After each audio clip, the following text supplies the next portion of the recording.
Astaghfirullah. Kita bisa melanjutkan kajian kita, dan kita masih membahas kitab Minhajul Muslim pada pasal ke-16, beriman terhadap wajibnya beramar ma'ruf dan nahi mungkar serta adab-adabnya.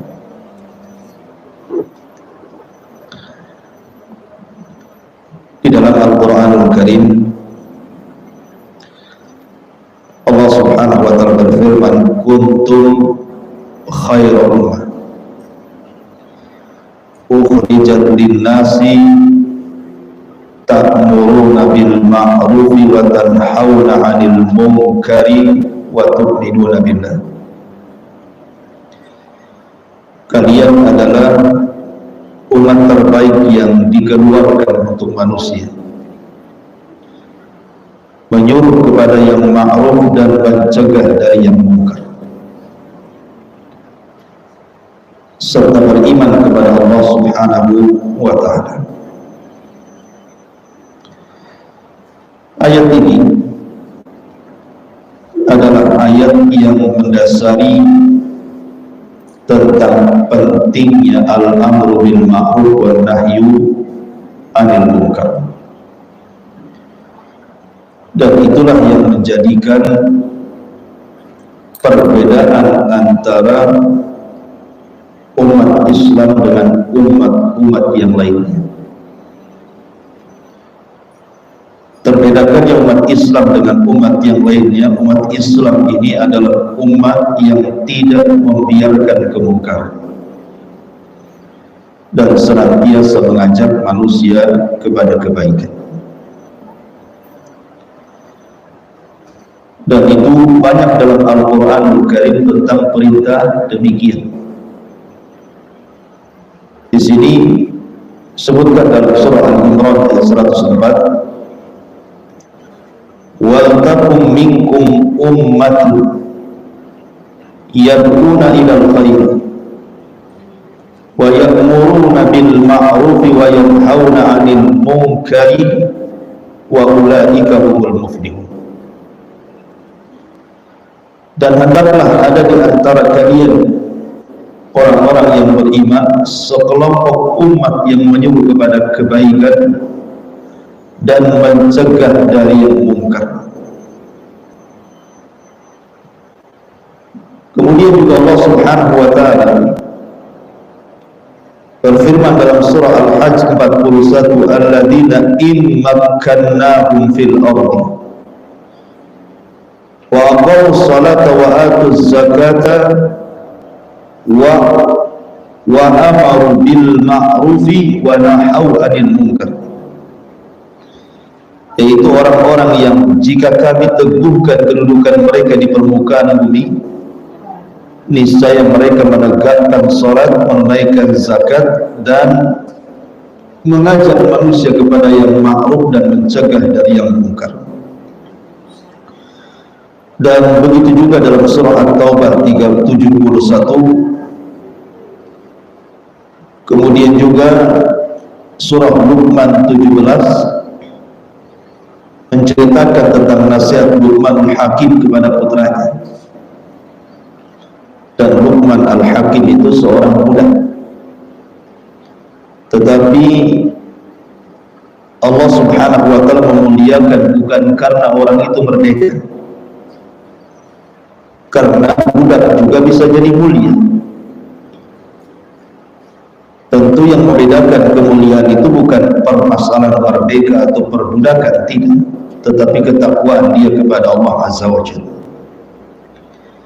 Nah, salah satu nasihat Luqman kepada anaknya adalah, ya bunayya aqimis salata wa'mur bil ma'ruf wanha 'anil munkar wasbir 'ala ma asabak. Wahai anakku, dirikanlah salat dan suruhlah manusia mengerjakan yang baik dan cegahlah dari yang munkar. kemudian bersabar terhadap apa yang menimpa dari musibah itu kepada. Bahkan di dalam surah Al-Maidah 78-79, bagaimana Bani Israel itu dilaknat, khususnya orang-orang Yahudi, karena mereka meninggalkan pekerjaan mulia ini. Lu'inal ladzina kafaru min Bani Israel ala lisani Daud wa Isa ibn Maryam dzalika bima asaw wa kanu ya'tadun kanu la yatanahawna am munkarin fa'alu labisa ma kanu yaf'alun. Telah dilaknat orang-orang kafir dari Bani Israel atas lisan Nabi Daud dan lisan Isa putra Maryam. Apa penyebabnya?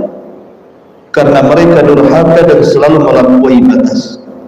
Mereka satu sama lain tidak melarang dari yang mungkar yang mereka lakukan. Sesungguhnya amat buruklah apa yang selalu mereka perbuat. Lihat bagaimana akibat orang meninggalkan perbuatan mulia ini, mengajak manusia kepada kebaikan dan mencegah dari kemungkaran, sebab laknat turun kepada mereka. Lebih jelas lagi Allah mengatakan dalam surah Al-A'raf 165, falamma nasu ma dzukkiru bi anjayna alladhina yanhauna 'anis su' wa akhadna alladhina zalamu bi adabin ba'isin bima kanu yafsukun. Tatkala mereka melupakan apa yang diperintahkan kepada mereka, kami selamatkan orang-orang yang melarang dari perbuatan mungkar, dan kami timpakan kepada orang-orang zalim siksaan yang keras disebabkan mereka selalu berbuat fasik. Dari sini ayat-ayat ini jelas sekali memerintahkan kepada kita untuk senantiasa mengajak manusia kepada kebaikan dan mencegah kemungkaran. Bahkan sebab laknat dan azab itu karena seseorang meninggalkan perbuatan ini. Adapun dari hadis Nabi SAW juga banyak. Di antaranya di sini Nabi memerintahkan man ra'a minkum munkaran falyughayyir bi yadihi fa in lam yastati' fa bi lisanihi fa in lam yastati' fa bi qalbihi wa dzalika adhaful iman. Barang siapa di antara kalian melihat sebuah kemungkaran, maka rubahlah dengan tangannya, artinya dengan kekuasaannya. Kalau tidak mampu dengan lisannya, kalau tidak mampu maka dengan hatinya, walaupun itu selengan iman. Bahkan Nabi juga mengatakan la ta'muranna bil ma'ruf wa la tanhauna 'anil munkar aw la yushikanna Allahu an yab'atsa 'alaikum iqaban minhu summa tad'unahu fala yustajabu lakum. Kalian harus beramar ma'ruf dan mencegah dari yang mungkar, atau kalau tidak dilakukan maka Allah hampir-hampir akan menurunkan azab atas kalian, lalu kalian berdoa kepadanya dan tidak dikabulkan. Subhanallah. Sebab tidak dikabulkan doa adalah meninggalkan perbuatan mulia ini, mengajak manusia kepada kebaikan dan mencegah dari kemungkaran. Bahkan lebih tegas lagi, Rasul mengatakan ma min qaumin 'amilu bil ma'asi wa fihim man yaqdir an yunkir 'alaihim falam yaf'alu illa yushiku an ya'ummahumullahu bi adabi min indi. Tidaklah satu kaum melakukan kemaksiatan sedangkan di antara mereka ada yang mampu mengingkarinya namun tidak dilakukannya, maka akan timpakan azabnya kepada mereka semua tanpa terkecuali. Kenapa demikian? Karena fitnah ataupun azab itu kalau sudah diturunkan, itu bukan terkena kepada para pelaku maksiat saja, tapi orang-orang baik yang membiarkannya pun akan terkena imbasnya. Makanya Allah mengatakan wattaqu fitnatan la tusibanna alladziina zalamu minkum khas. Takutlah akan fitnah kalau ditimpakan Allah itu bukan orang zalim saja yang kena, orang-orang baik pun terkena imbasnya. Makanya penting seseorang itu untuk tidak berdiam diri membiarkan kemungkaran, tapi dicegah semampunya. Karena Nabi SAW pernah menggambarkan sebuah gambaran yang luar biasa, perbedaan kaum yang mencegah dari yang mungkar dengan kaum yang membiarkan kemungkaran. Kata Nabi SAW, ada sebuah kapal itu tingkat 2, yang bawah dihuni manusia, yang atas pun dihuni manusia. Orang-orang bawah kapal ini kalau di laut, mereka kalau minta air, mereka selalu naik ke atas, dan seperti itu rutinitasnya, sehingga akhirnya ada kejenuhan dari orang-orang yang di bawah itu, merasa tidak nyaman, terkadang mengganggu orang yang di atas, kadang tidur terganggu, kadang istirahat terganggu karena mereka minta air. Akhirnya kemudian berinisiatiflah salah seorang di antara mereka, bagaimana kalau seandainya kita bolongi kapal, kita ambil air dari bawah. Kan kalau kapal dibolongi nanti airnya keluar. Kalau seandainya ini terjadi, orang-orang di atas itu membiarkan orang-orang di bawah membolongi kapal, mengambil air dari bolongan kapal, tentu kapal itu kan tenggelam. Dan yang tenggelam itu bukan hanya yang di bawah, kapal-kapalnya tenggelam, artinya semuanya akan tenggelam. Ini permisalan bagus dari Nabi. Kalau kita biarkan satu kampung ada kemungkaran, kemudian diam saja satu kampung itu, maka kalau Allah turunkan azab, habis itu satu kampung. Makanya lihat bagaimana Allah Subhanahu wa taala menggambarkan kisah Ashabus Sabti, kisah orang Yahudi yang tinggal di pinggiran lautan, yang kerja mereka itu mencari ikan. Ada larangan bagi mereka, khusus di hari Sabtu tidak boleh melaut, karena itu hari sakral. Bagi orang-orang Yahudi hari Sabtu itu hari sakral, hari yang sangat-sangat suci, sehingga tidak boleh ada aktivitas kecuali ibadah. Tetapi kemudian sebagian orang jahat mulai mereka membuat khilah, hendak menipu Allah dan orang yang beriman. Mereka memasang jala di hari Jumat, untuk ikan di hari Sabtu diambilnya hari Ahad. Mereka melakukan seperti itu berhari-hari, berbulan-bulan, rupanya tidak turun azab, sehingga mereka menyangka jangan-jangan mitos saja, orang yang melanggar dari Sabtu itu akan turun azab. Akhirnya memberanikan diri mereka, bukan hanya pasang jaring di hari Jumat untuk ikan hari Sabtu dan diambil hari Ahad, tapi mereka langsung terjun di hari Sabtu untuk mengambil ikan. Alasannya karena ikan di hari Sabtu itu nampak di permukaan, padahal itu adalah ujian dari Allah. Tergoda atau tidak? Rupanya mereka tergoda. Ada sebagian kecil dari orang-orang yang beriman mengingkari, jangan kau lakukan, hentikan, kalau tidak ada Allah turun. Tetapi ada juga yang aneh, kelompok yang kedua mengatakan kepada sekelompok kecil yang beriman, sudahlah, jangan ikut campur kepada urusan orang-orang fasik, biarkan mereka yang diadab, tidak usah ribut. Memang orang kedua ini tidak ikut mancing di hari Sabtu, cuman dia tidak mau ada kebisingan, sehingga dia mencegah orang-orang yang beriman, sudah biarkan saja, nggak usah bising. Kalau memang azab Allah turun, pasti akan menimpa mereka saja yang mengambil ikan dari Sabtu. Orang kedua ini tidak paham bahwa kalau azab Allah turun itu bukan hanya terkena orang zalim saja, tetapi azab itu kalau turun, orang baik pun terkena imbasnya.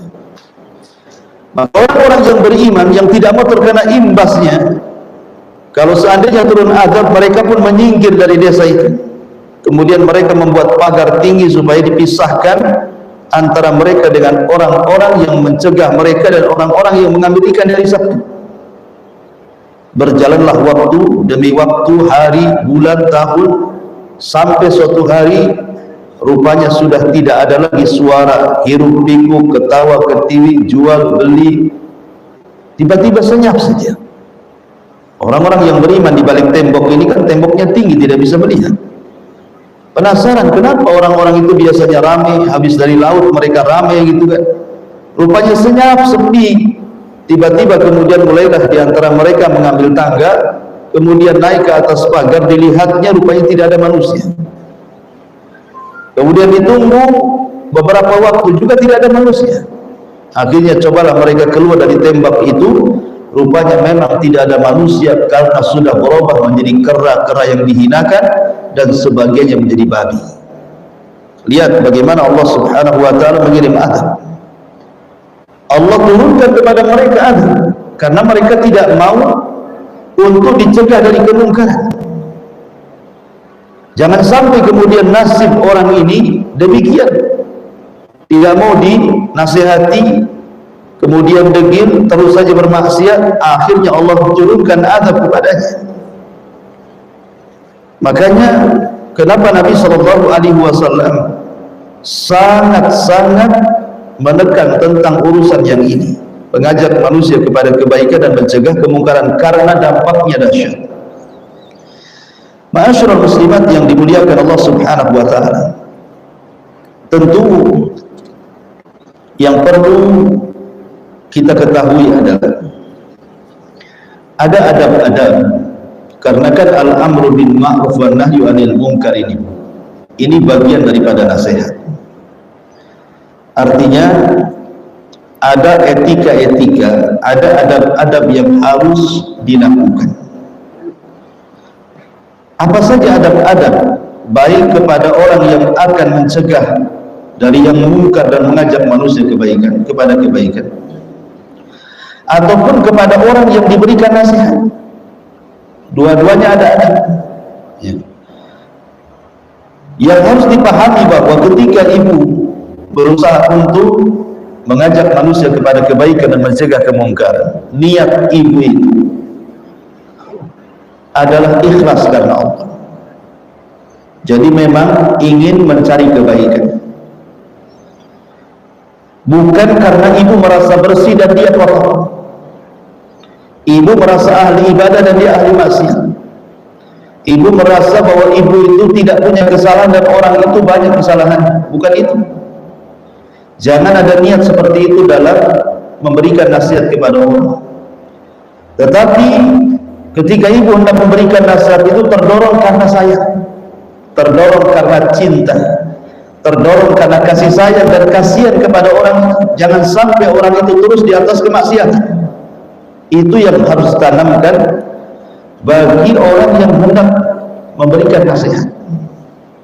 Sebab kalau seandainya niat memberikan nasihat ibu merasa lebih bersih dia kotor, ibu merasa lebih banyak pahala dia banyak dosa, ibu merasa bahwa ibu paling suci dia tidak suci, itu bukan memberikan nasihat. Biasanya nanti jatuhnya bukan nasihat, jatuhnya adalah penghinaan. Karena ibu merasa tinggi dia rendah.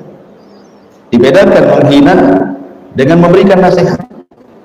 Karena ada orang yang kemudian casingnya memberikan nasihat, hakikatnya sedang merendahkan. Jadi jangan sampai itu niatnya. Jadi betul-betul karena Allah Subhanahu wa taala ingin memperbaiki diri dan orang lain supaya tidak turun azab Allah kepada mereka dan kepada kita. Lalu apa saja yang perlu dipahami tentang masalah nasihat ini? Yang pertama, nasihat itu sebuah ibadah, tidak perlu diminta, karena ini ibadah. Jangan ibu memberikan nasihat itu kalau diminta saja, kalau nggak diminta ya diam saja. Bukan. Nasihat itu mengajak manusia kepada kebaikan dan mencegah dari yang mungkar, itu sebuah ibadah. Saya melakukan ini karena ibadah, bukan karena apa-apa. Saya melakukan karena ingin dapat pahala. Ini yang pertama. Kemudian yang kedua, nasihat itu mengacu kepada Al-Quran dan kepada sunnah Nabi SAW. Jadi betul-betul yang dinasihatkan itu tidak keluar dari Al-Quran dan tidak keluar dari sunnah Nabi SAW. Supaya salah memberikan nasihat. Kemudian juga terkadang nasihat ini tidak mesti harus terang-terangan di hadapan manusia. Nasihat itu sifatnya khufiyah, kata ulama. Kalau itu sifat individu, maka sembunyi-sembunyi. Karena terkadang memberikan nasihat di hadapan orang ramai kepada satu orang, itu bisa membuat malu, membongkar aib. Makanya kata Imam Syafi'i rahimahullah ta'ala, dia mengatakan, ta'ahadani binushika finfirad wa jannibni nasihata fil jama'ah fa inna nusha bainan nasi naw'un minat tawbih la arda istima'ahu fa in khalaftani wa asawta qawli fala taghdab idza lam tu'ti ta'ah. Kata Imam Syafi'i rahimahullah ta'ala, sebaiknya kalau engkau memberikan nasihat, berikanlah nasihat secara perorangan. Artinya sembunyi-sembunyi, jangan di hadapan orang. Dan jauhi nasihat itu di depan manusia, kata Imam Syafi'i. Karena nasihat di hadapan manusia itu terkadang bukan dalam bentuk nasihat, tapi terkadang taubih. Kita sedang menjelek-jelekan dia. Yang terkadang orang yang dinasihati itu tidak mau didengar, karena itu aib dia. Bahkan terkadang tidak akan masuk, justru dia marah. Makanya penting nasihat itu. Coba ibu ajak ngopi, ajak makan, undang, senangkan dulu, baru ngomong. Ya. Jangan kemudian ibu ketemu kawan yang bermasalah, pas pula di warung kopi. Kapan lagi berjumpa dengan dia? Tunggu, saya turun dulu. Tiba-tiba ibu kemudian marah-marah di situ. Ibu sedang marah atau sedang nasihati orang? Jadi nasihat itu harus khufiyah, diam-diam. Ibu sama orang yang akan dinasihati saja. Kemudian juga di antara adabnya adalah an-nasihatu bil-lin. Nasihat itu dengan lembut, cari kata-kata yang baik. Kan kata-kata itu kan banyak, ya. Dalam bahasa Jawa itu ada kalimat-kalimat yang lembut, ada yang tengah-tengah, ada yang kasar, kan ada pilihan kata. Di bahasa Sunda juga sama, orang Padang juga sama, Alor juga sama. Hampir semua daerah itu kan ada level-level bahasa. Maka ambillah bahasa-bahasa terbaik, pilih kata, diksi yang bagus gitu kan, supaya orang yang diberikan nasihat itu menjadi lembut hatinya. Sebab kalau seandainya kasar, memberikan nasihat dengan marah-marah gitu ya kepada orang itu, sudah kata-katanya tidak dipilih, asal keluar saja, perangainya saja menakutkan, marah. Maka Allah mengatakan, fabima rahmatin minallahi linta lahum walau kunta faddan ghalidhal qalbi lan faddu min hawli. Kalau engkau keras gitu ya, tidak memilih diksi kata-kata yang baik, maka mereka akan lari, bukan dapat nasihat, ketemu pun tak mau. Makanya penting sekali, masyarakat muslimat yang dimuliakan Allah Subhanahu wa ta'ala. Lihat Nabi SAW ketika ada orang Arab Badui kencing di masjid. Kencing di masjid itu tentu penghinaan kepada masjid. Masa rumah Allah dikencing? Wajar sahabat marah. Mereka melopot semuanya. Sampai Arab Badui ketakutan karena dia bersalah. Tapi datang Nabi SAW memberikan contoh di hadapan para sahabat, dan ini contoh Nabi kepada kita. Kata Nabi SAW kepada para sahabat yang hampir emosi itu, da'uhu, pergi kalian, tinggalkan dia, biar ini urusan. Maka setelah Nabi SAW berusaha membiarkan dia selesai kencing, kemudian Rasul memanggil, kemudian menjelaskan, wahai fulan, masjid ini tempat zikir, tempat baca Quran, tempat sholat. Rasul tidak menyebut bukan tempat kencing. Rasul tidak menyebutkan objek kesalahannya. Rasul hanya menjelaskan fungsi masjid saja. Dan itu lembut luar biasa gitu, tidak menyebutkan objek kesalahan. Tetapi kita menasihati itu bahwa fungsi masjid ini kata Nabi untuk sholat, untuk baca Quran, untuk zikir ya. Seolah-olah Rasul mengatakan bukan untuk kencing, tapi Rasul tidak menyebut. Sama nih kalau ibu seandainya punya tetangga, mungkin dia kerjanya tengah malam, kerja remang-remang, kerja nggak jelas gitu kan, karena dari penampilannya buka aurat gitu kan. Ibu datanglah, nasihati dia gitu ya. Mbak, seorang muslim itu kan harus nutup aurat, pakailah pakaian yang syar'i, ini saya punya jilbab, ambillah, kan begitu Bu ya. Bukan datang-datang, kamu kerja zina ya semalam ya, kamu ngapain semalam, itu interogasi Bu ya. Itu namanya ibu menghakimi. Tapi coba seperti itu dengan bahasa-bahasa yang objek maksiatnya jangan disebut. Itulah Nabi SAW tidak pernah menyebut objek maksiatnya.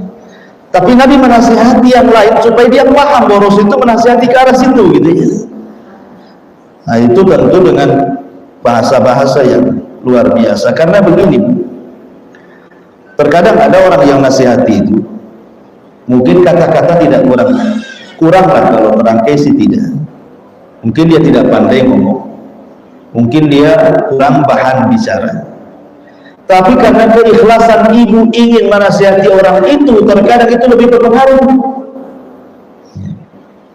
daripada orang yang disusun dengan rapi, dengan memilih kata-kata, tapi niatnya untuk merendahkan orang bukan untuk nasihati, terkadang tidak diterima. Tapi ada orang-orang yang mungkin kata-katanya nggak jelas gitu ya, kurang terangkai, kurang bagus lah ininya ya, susunan katanya. Tapi karena niatnya karena Allah memang sayang kepada saudaranya supaya juga meninggalkan maksiat, terkadang didengar nasihat itu. Jadi itu juga penting, karena nasihat itu hakikatnya lil islah, untuk memperbaiki, litaghyir, untuk merubah, bukan untuk mengumbar aib orang itu, bukan untuk menyebarkan aib orang itu. Nasihat itu untuk merubah, memperbaiki ya. Makanya perlu sabar. Orang memberikan nasihat itu kan perlu sabar. Kalau tidak sabar kalah dengan setan. Malas nasihati dia, udah 100 kali mungkin kalau saya hitung dengan tasbih itu, gak mau juga berubahnya. Akhirnya karena tidak sabar Bu, akhirnya dia tak mau, dia akhirnya mau nasihati lagi. Padahal kewajiban ibu itu menasihati terus-menerus sabar. Soal nanti kesadaran dia itu urusan Allah. Tapi dengan berhenti dari memberikan nasihat, akhirnya dia terus bermaksiat. Makanya perlu kesabaran. Ma'asyiral muslimat yang dimuliakan Allah Subhanahu wa taala. Kemudian juga di antara adab nasihat yang disebutkan oleh para ulama adalah at-ta'aqqud min sihhatil amril mansur.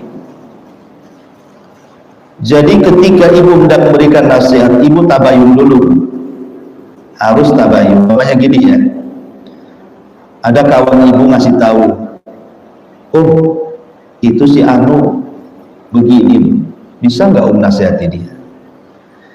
Berarti ibu ini dapat informasi dari orang kedua, tidak melihat langsung. Kalau ibu mendapatkan informasi dari orang kedua untuk menasihati orang ketiga, jangan langsung dinasihati. Bisa saja orang yang kedua ini memberikan informasi yang salah kepada ibu. Mungkin dia tidak suka hendak membuat fitnah kepada ibu. Mungkin dia hendak mencari pembenaran kepada ibu. Makanya penting sebelum memberikan nasihat, kalau ada kabar itu tasabut dulu, tabayun. Betul kan? Bosi Anu itu begini. Karena informasi orang kedua ini belum tentu benar. Karena kalau ibu hendak berikan nasihat kan harus betul-betul melihat, betul-betul ada pengakuan, baru kemudian dinasihati. Kalau dari kabar orang ketiga ini belum tentu benar, jangan-jangan lagi ngomong, jangan-jangan dia sedang namimah, sedang adu domba gitu ya. Makanya perlu tasabut. Karena nanti malu sendiri ibu Ketika ibu sudah nasihati dia, nanti dia ngomong, kamu kok nasihati saya dituduh begini-begini, emangnya kamu dapat informasi dari siapa? Dari si Anu katanya. Ya. Si Anu siapa? Ya si Anu katanya. Gak benar itu, saya gak pernah melakukan seperti itu. Kan mau sendiri kan? Karena tidak tersambung tadi, gak yakin nabinya berikan nasihat, main lempar saja. Maka itu penting adab nasihat itu ta'akud min sihatil amri. Harus betul-betul diteliti dulu, dicari dulu masalahnya, betul gak dia melakukan atau tidak. Jangan hanya gara-gara informasi orang ibu langsung menasihati, itu bukan nasihat. Itu bukan nasihat. Ibu sedang menyebar fitnah dari orang kedua. Ma'asyiral muslimat yang dimuliakan Allah Subhanahu wa taala. Makanya kemudian penting sekali bahwa memberikan nasihat itu betul-betul bisidqi wal amanah, dengan kejujuran dan juga dengan amanah. Rasul mengatakan kafa bil mar'i kadiban an yuhadditsa bi kulli ma sami. Cukuplah orang itu dikatakan berdosa kalau dia menyampaikan apa saja yang didengarnya.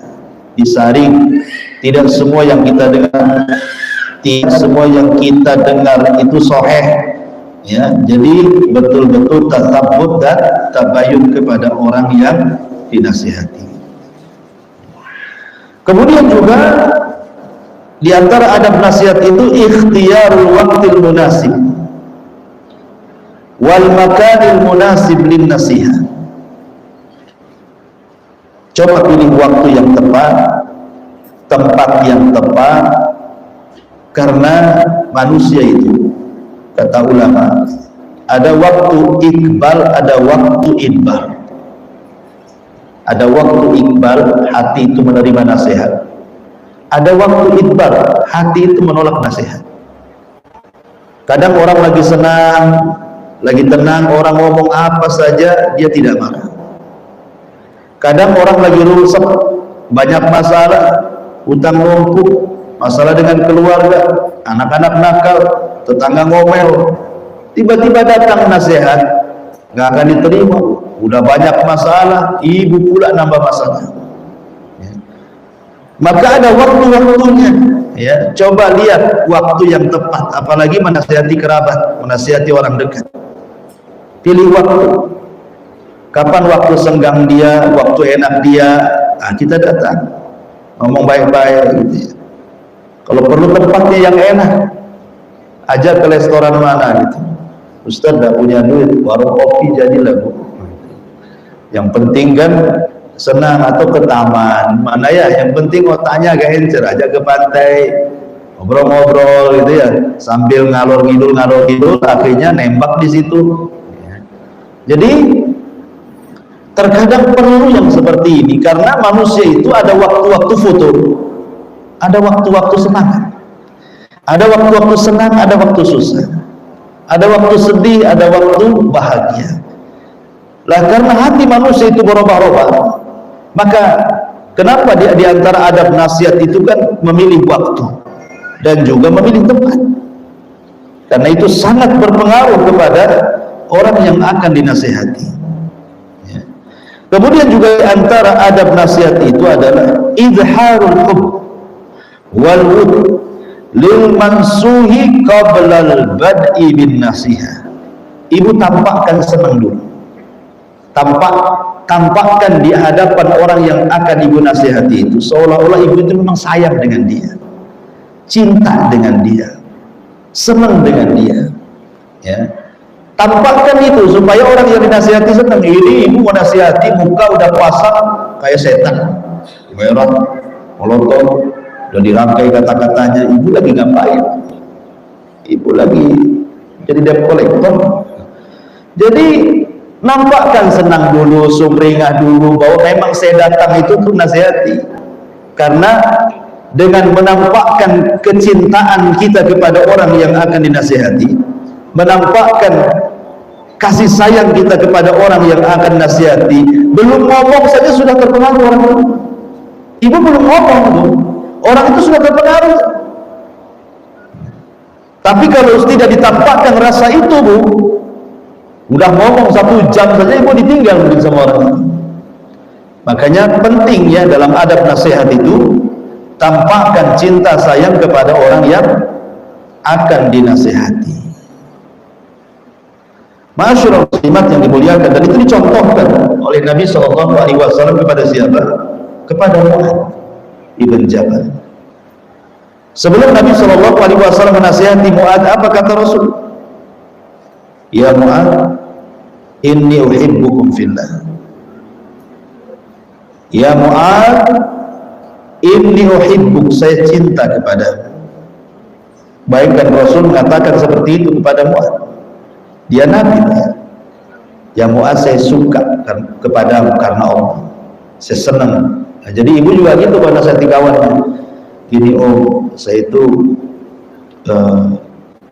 cinta sama karena Allah, bukan karena siapa-siapa. Saya senang kalau itu berubah, karena saya lihat ini orang baik sebenarnya, kan gitu ya. Basa-basi tidak apa-apa. Apa susahnya basa-basi itu? Supaya dia senang dulu, angkat dulu ya, besarkan hidungnya dulu, kembangkan dulu, jadi baru kemudian ibu nasihati pelan-pelan ya. Maka itu juga thariqah yang dilakukan Nabi SAW, bagaimana cara memberikan nasihat. Kemudian juga diantaranya nasihat itu jangan kelamaan. Terkadang orang bosan ya. Ibu bukan sedang ceramah, sedang khutbah gitu ya. Sini saya nasihati kamu, innal hamdalillah nahmaduhu wa nasta'in. Ibu lagi isi kajian. Jadi nasihat itu yang ringkas, padat, jelas, orang nggak bosan. Ini sini saya nasihati kamu dari pagi sampai sore gitu Bu ya. Ibu lagi ngerumpi ke nasihat. Jadi nasihat itu tidak usah panjang-panjang. Lihat Nabi SAW, ada orang datang kepada Rasul, ausini, nasihati aku Rasul. Kata Rasul, la taghdab, jangan marah. Yang lain Rasul, la taghdab, jangan marah. Yang lain Rasul, la taghdab, jangan marah. Udah, kalimat Rasul cuma begitu saja ya. Jadi tidak perlu ditarik benangnya gitu ya, sana kemari sudah diceritakan sejarahnya. Jadi kalimat, ambil kalimat yang lemah, lembut, singkat, padat, paham gitu ya. Mungkin hari ini ya segitu aja lah. Dan tidak semua, umpamanya dia melakukan 10 kesalahan, sekali duduk 10-10-nya ibu nasihati, tidak, satu-satu dulu, mana yang lebih urgent, nanti besok lagi datang lagi, nah yang lainnya. Nah gitu maksudnya ya, supaya tidak mudah tersinggung. Kemudian juga diantara nasihat itu jangan sampai mengarah ke perdebatan ya Bu ya. Kalau nasihati orang jangan mengarah ke perdebatan, karena ada orang nasihat itu jadi debat. Kau ini pandai nasihat, kau aja kayak gitu. Enggak lah, kok jadi debat ini Bu ya. Jadi nggak boleh nasihat itu sampai kemudian jadi munaqashah, terjadi perdebatan. Jangan arahkan ke perdebatan. Jadi nasihat itu fokus saja. Kalau sudah mulai berdebat, ibu tinggalkan. Ya saya kan hanya nasihati, diterima alhamdulillah, tidak juga belum bisa diterima gitu ya. Jadi tetap saja, jangan kemudian kalau sudah mulai berdebat Bu, nanti setan masuk di situ. Ibu bukan sedang menasihati, jadi marah-marah nantinya. Kok ini nggak bersyukur, aku datang nasihat ya, udah habiskan waktu, tinggalkan keluarga, anak-anak, menasihati kamu, tahu-tahu begini. Itu akhirnya ibu sudah gak ikhlas itu. Jadi kalau sudah mulai debat-debat, tinggalkan ya. Maka ini penting ya, jangan sampai nasihat itu mengarah kepada perdebatan. Kemudian juga diantara ada nasihat tubuh, ibu kalau nasihati orang itu kayak ibu ngomong di cermin. Ibu ambil cermin, ibu ngaca di situ. Kira-kira cantik nggak ibu tuh? Jadi ibu ngaca seolah-olah ibu sedang nasihati orang yang dikaca tuh. Jadi kalau nasihati orang seolah-olah ibu sedang menasihati diri sendiri. dan itu akan lebih terasa gitu ya, karena ibu tidak merasa lebih cerdas, lebih bersih, lebih ahli ibadah, lebih banyak pahala dibandingkan orang yang nasihati, karena hakikatnya ibu sedang menasihati orang. Dan harus jelas nasihati itu, sebab kalau seandainya ibu tidak jelas menasihati itu sama ibu bercermin dengan cermin yang buram, ibu nggak nampak dan ibu di cermin itu. Jadi harus jelas gitu ngomongnya. Kamu ini ngomong apa sih, kalau gitu saya nggak paham. Jadi jangan sampai dia ngomong begitu, harus jelas gitu ya. Jadi rasakan bahwa kita sedang menasihati diri sendiri, kemudian perjelas apa yang dinasihati. Kemudian juga yang lebih penting tadi sudah saya jelaskan, bahwa menasihati itu beda dengan merendahkan. Jangan sampai nasihat itu menjadi merendahkan. Nasihat itu harusnya mengangkat derajat. Karena ada orang awalnya nasihat, ujungnya merendahkan. Kan gitu Bu ya, awalnya nasihat baik, terakhir, oh dasar kau memang kepalamu keras sekali, hatimu keras sekali, dasar kau banyak maksiat. Alah, ini gimana? Awalnya baik-baik kan? Tiba-tiba ujungnya merendahkan. Nah itu tak boleh. Ibu bukan sedang merendahkan orang, sedang nasihati. Maka pentingnya mengkontrol hati ketika memberikan nasihat. Memang dari awal itu kita harus lapang dada, jangan sampai terpancing dengan ucapan orang yang dinasihati, supaya ibu tenang ngomongnya, ya kan? Kemudian jangan lupa minta pertolongan kepada Allah agar orang yang dinasihati itu dapat hidayah. Ya. Adapun kalau seandainya posisi ibu ini orang yang dinasihati, bersyukur masih ada orang yang nasihati. Kalau ibu tidak ada yang menasihati, ibu akan terus bengkok jalannya. Makanya orang dulu, kalau kata Syekh Utsaimin rahimahullah ta'ala, dikatakan bertakwalah kepada Allah. Sebagian ulama salaf itu ketakutan mereka, terkadang sampai pingsan karena takutnya gitu. Jadi berterima kasih kepada orang yang menasihati kita. Kemudian yang kedua, ucapkan bentuk terima kasih kepada orang yang nasihati, katakan jazakallah khair, jazakillah khair. Semoga Allah membalas, rupanya di dunia ini masih ada yang sayang dengan saya. Dan itu ya Bu ya. Jadi adab kepada orang yang nasihati juga bersyukur, sebab masih ada di dunia itu yang mau nasihati. Nah itu juga diantara adab-adabnya yang perlu diketahui oleh orang-orang yang akan memberikan nasihat. Jadi intinya bahwa menasihati itu bergerak dari kecintaan kepada orang yang dinasihati untuk berbuat kebaikan. Kemudian juga terdorong kecintaan kepada orang yang dinasihati supaya mendapatkan hidayah dan juga istiqomah. Nah di sini mu'allif rahimahullah ta'ala juga menyebutkan dalam halaman 111 tentang beberapa adab, ya kan? Adab-adab etika beramar ma'ruf dan menahi munkar. Kata beliau yang pertama, orang yang melakukan amar ma'ruf dan nahi munkar itu hendaklah mengetahui hakikat apa yang akan diperintahkan dan apa yang akan dicegah. Jadi ibu harus punya ilmu ketika ibu menyuruh orang berbuat baik, ketika ibu mencegah dari yang mungkar, ibu harus punya ilmu dua-duanya, apa yang akan diperintah, apa yang akan dicegah, supaya kalau punya pengetahuan, ibu tidak gagal dalam menyampaikan kebaikan dan mencegah dari kemungkaran, supaya jangan sampai ibu sedang mencegah dari yang mungkar padahal itu ma'ruf, atau memerintahkan kepada yang ma'ruf padahal itu mungkar. Jangan sampai terbalik-balik ya. Dan itu perlu ilmu ya. Kemudian yang kedua hendaklah seseorang yang sedang beramar ma'ruf dan nahi mungkar itu harus punya wara, tidak mudah melakukan kemaksiatan, tidak melakukan sesuatu yang akan ia cegah, dan tidak meninggalkan apa yang ia perintah. Jadi kalau bisa dia wara gitu ya. Ketika dia memerintahkan sholat, memang dia sudah sholat. Ketika dia mencegah dari ghibah, memang dia berusaha dalam hidupnya tidak pernah menggibah orang.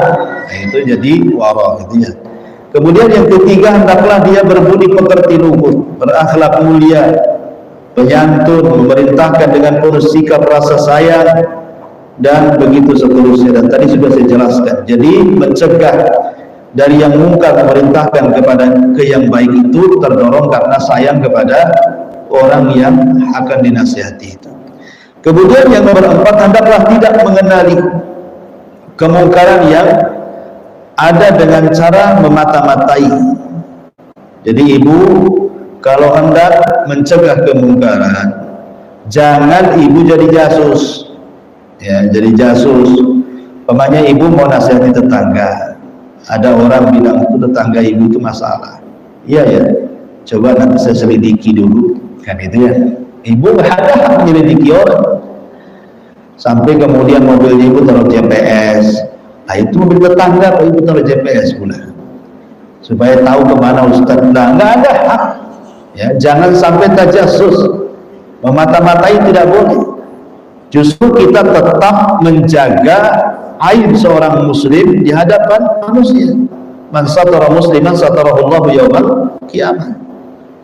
Ya, jadi menasihati itu bukan untuk memata-matai, tidak boleh.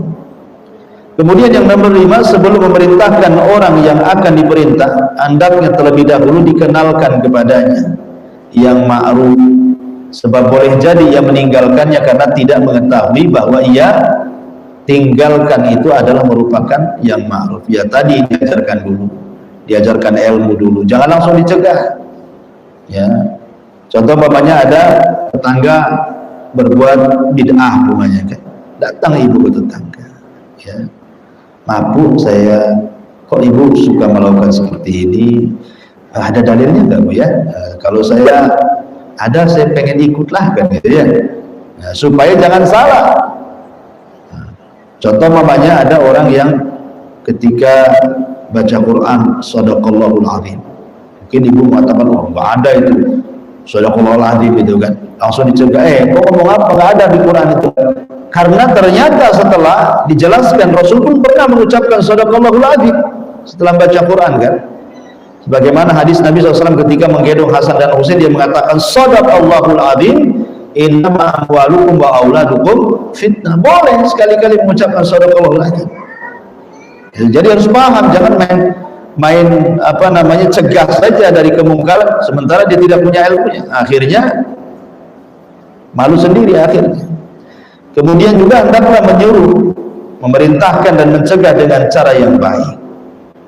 Lalu jika orang yang dimaksud tidak juga mengerjakan yang ma'ruf dan tidak meninggalkan yang mungkar, maka hendaklah dia beri nasihat dengan sesuatu yang membuat hatinya lunak. Artinya kalau tidak bisa dengan kata-kata, ya, kalau tidak bisa dengan kata-kata, ya dengan perbuatan, dengan hadiah, gitu ya, supaya hatinya lunak. Dan yang terakhir, jika tidak mampu merubah kemungkaran dengan tangan sendiri, maka bisa lewat orang lain atau dengan cara berikan harta, sedekah, supaya orang itu semakin menerima nasihat kita. Wallahu a'lam, ini yang bisa saya sampaikan. Silahkan kalau ada yang bertanya. Ya.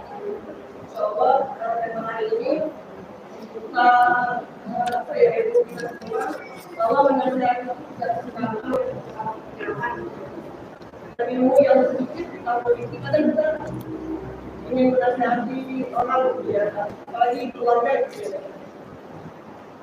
Dan caranya memang jadi pusat dengan ada kata ini, kita nggak pakai kata ini, ternyata mereka tidak menerima itu nasihat dari kita.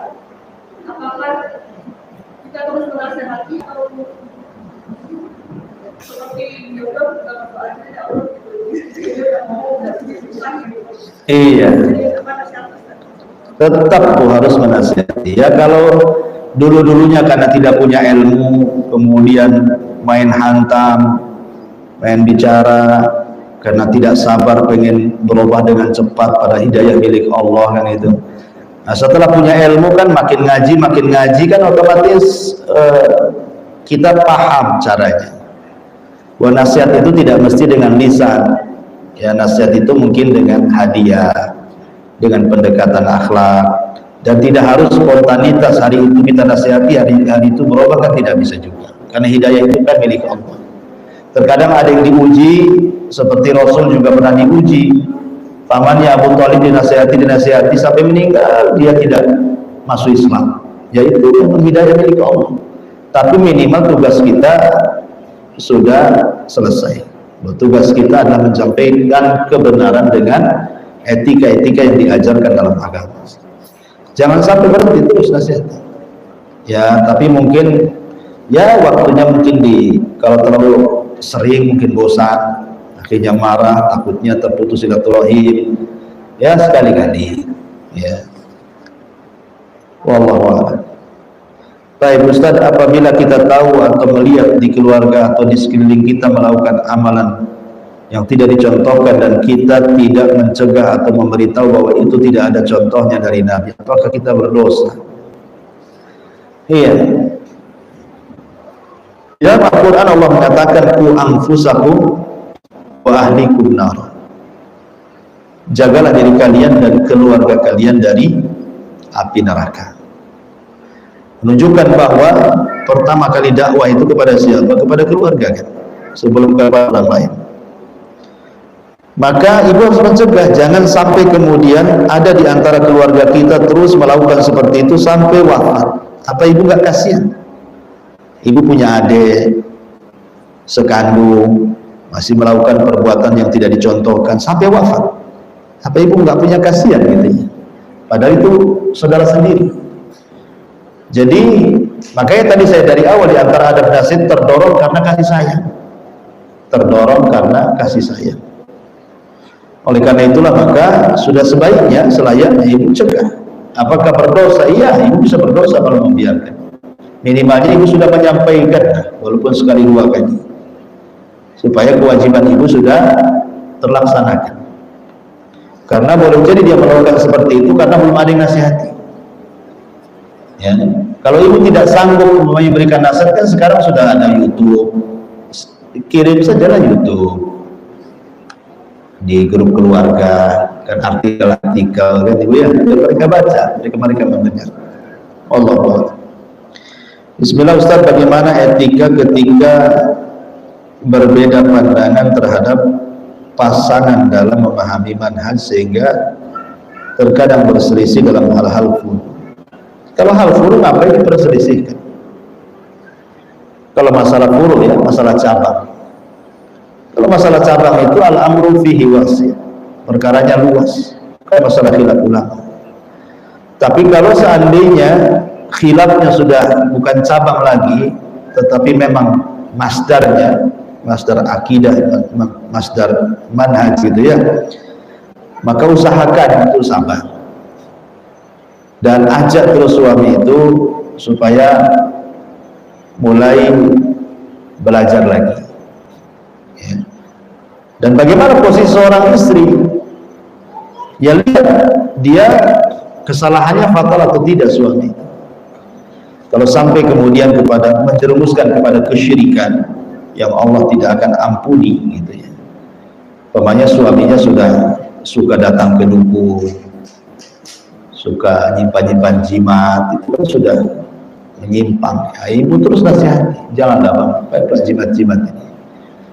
Bagus kasihkan saya lah duitnya daripada beli jimat tuh. Jadi kalau sudah nampak ke arah-arah penyimpangan yang parah ya dinasihati sebagai pasangan, jangan diam saja. Bagaimana etika di tengah masyarakat lingkungan sekitar yang berbeda madhab dan manhaj? Apakah lebih baik menjauh atau berbaur? Berbaur. Ibu berbaur, kemudian disakiti dan ibu sabar. Itu lebih baik dibandingkan ibu sendiri tidak disakiti orang, dan ibu bisa bersabar. Mau sabar dari apa? Hidup sendiri. Ya, jadi kata Rasul, kalau ibu berbaur, tiba-tiba ibu disakiti dan ibu bersabar, itu lebih baik daripada hidup sendiri tengah hutan. Ya, jangan menjauh, berbaur. Mudah-mudahan dengan berbaur itu kita bisa berdakwah. Berdakwah kan tidak dengan lisan, bisa dengan perbuatan, bisa dengan akhlak, bisa dengan harta, bisa dengan sedekah. Jadi tidak mesti harus dengan lisan. Saya contohkan ya. Kemudian bisa cerita dia. Ada seorang ikhwan itu di tengah masyarakat. Dia penampilannya, dia berusaha untuk penampilan sunnah. Dia tidak banyak ngomong. Tapi kalau di kampungnya ada kerja bakti, dia datang. Di mana saja ada kerja bakti, dia datang. Dia bawa gorengan, dia bawa air aqua gelas. Akhirnya lama-lama kemudian sebagian orang itu menganggap itu, oh, padahal ajaran mereka itu sesat, tapi kok orangnya baik-baik ya. Mulai akhirnya ragu-ragu tuh. Orang-orang yang menganggap sesat itu akhirnya mulai ragu-ragu. Jangan-jangan benar pula. Kita yang menganggap benar kok tak ada pula kasih gorengan gitu. Jadi bisa saja dengan cara seperti itu. Ya, namanya hidayah itu kan dari mana saja jalannya. Bagaimana menyikapi sebagian umat Islam yang memahami bahwa surah Al-Fatihah menjadi salah satu wasilah untuk orang yang sudah meninggal atau membaca Al-Fatihah sebelum berdoa. Jazakallahu khair. Ya. Ya, alhamdulillah. Ketika kita menyikapi perbedaan di masyarakat, maka kita harus berlapang dada dan dewasa. Harus dibedakan perbedaannya di mana. Perbedaannya dalam masalah apa? Kalau dalam masalah fikih furu'iyah, contohnya masalah kunut, ulama juga berbeda pendapat. Imam Syafi'i boleh kunut, Imam Ahmad tak boleh. Kenapa ribut gara-gara kunut? Ya kan? Kalau umpamanya perbedaannya masalah-masalah fikih, masalah adzan Jumat 2 kali, hari Jumat yang satu tunda gitu. Anda malas saya masjid di sana. Kenapa adzannya 2 kali? Bagus di masjid di sini. Yang adzan 2 kali juga mengatakan malas sholat Jumat di sana, adzannya 1 kali, nggak jelas gitu. Ini masalah fikih. Kenapa gara-gara adzan kemudian masjidnya dijauhi? Nah, tapi kalau sudah masuk pada ranah-ranah akidah, ranah-ranah yang seseorang harus memilih antara hak dan yang batil, ya tentu kita tidak diam, tetap kita harus memilih. Adapun kemudian kalau bapaknya ada yang berseberangan dengan masalah bacaan Fatihah, ya, dan ibu punya dalil bahwa itu adalah tidak benar, dan ibu sanggup untuk berhujjah kepada mereka, lakukan dengan melihat maslahat dan mafsadah. Tapi kalau tidak, ibu tidak punya pengetahuan tentang itu, ibu tinggal tanya dalilnya apa, kalian lakukan seperti itu. Dan kalau ibu tidak punya kesanggupan, tidak perlu berdebat dengan mereka. Biarkan mereka melakukan seperti itu, ibu cukup ingkari dengan hati saja. Kalau tidak bisa dengan lisan. Ya, kalau memang yang berbeda seberang, supaya kita lebih berusaha untuk menggabungkan persamaan. Toh mereka juga masih muslim, syahadat mereka sama, rukun Islam mereka sama, rukun iman mereka sama. Hanya dalam bab ini mereka berbeda dengan kita. Maka kalau kita punya hujah, ya kita bantah. Kalau tidak punya hujah, ya sudah. Ibu tawakuf dulu, saya tidak bisa mengerjakan karena saya harus tahu dalilnya dulu, kan itu ya. Itu saya kira pemikiran lebih sederhana yang seperti itu daripada kemudian tiba-tiba ibu sewot nggak jelas gitu ya. Wallahu a'lam. Ya, saya kira cukup. Dengan di rumah ada orang kerja. Subhanallah bihamdika asyhadu an la ilaha illa anta astaghfiruka wa atubu ilaik. Allahu ta'ala. Assalamualaikum warahmatullahi wabarakatuh.